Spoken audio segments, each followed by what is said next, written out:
कि संख्याएं कौन कौन सी। नॉर्मली जो है हम लोगों ने कक्षा 6 में पढ़ लिया है प्राकृतिक संख्या 1 से लेकर के इनफाइनाइट तक, अनंत तक। दूसरी हमने पढ़ लिया है पूर्ण संख्या, 0 जोड़ देते हैं और 1 से लेकर के अनंत तक। और पूर्णांक संख्या मैंने उसमें ऋण भी रहेगा और धन भी रहेगा और शून्य भी रहेगा, ठीक है। ऋण भी रहेगा, ऋण और धन शून्य सब रहेगा जो है। ऐसी संख्याएं हम जो है पढ़ते हैं वो सारी की सारी क्या होती है, पूर्णांक संख्या। जब उससे हम आगे बढ़ेंगे तो फिर आता है परिमेय संख्या। परिमेय संख्याएं और भिन्न संख्याओं में बड़ा थोड़ा सा अंतर भी है। तो जैसे मैं अपनी बात करूं, मुझे काफी कुछ समझ नहीं आया कि कौन परिमेय है और कौन जो है भिन्न संख्याएं है, ठीक है।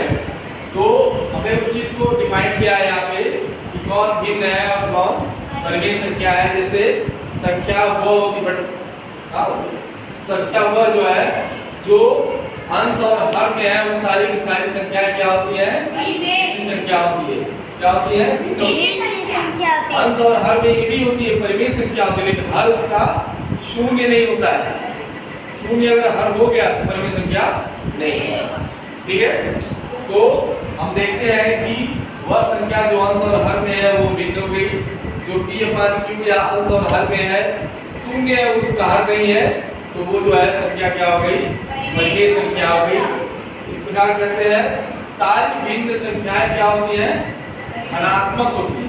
कोई भिन्न संख्या ऋणात्मक नहीं होती।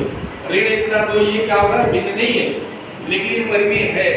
यानी हम कह सकते हैं कि सारी की सारी संख्याएं जो भिन्न संख्याएं होती हैं वो क्या होती है, धनात्मक होती है।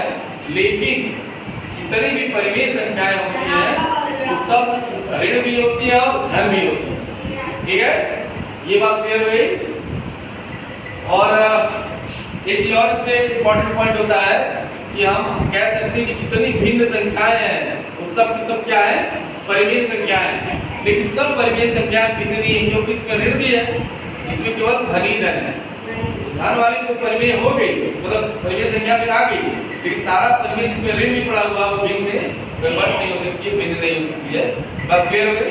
फिर छोटा सा लास्ट में होता है कि शून्य क्या है, शून्य न तो पूर्ण है न तो ऋणात्मक है और धनात्मक है, लेकिन परिमेय संख्या है ये, ठीक है।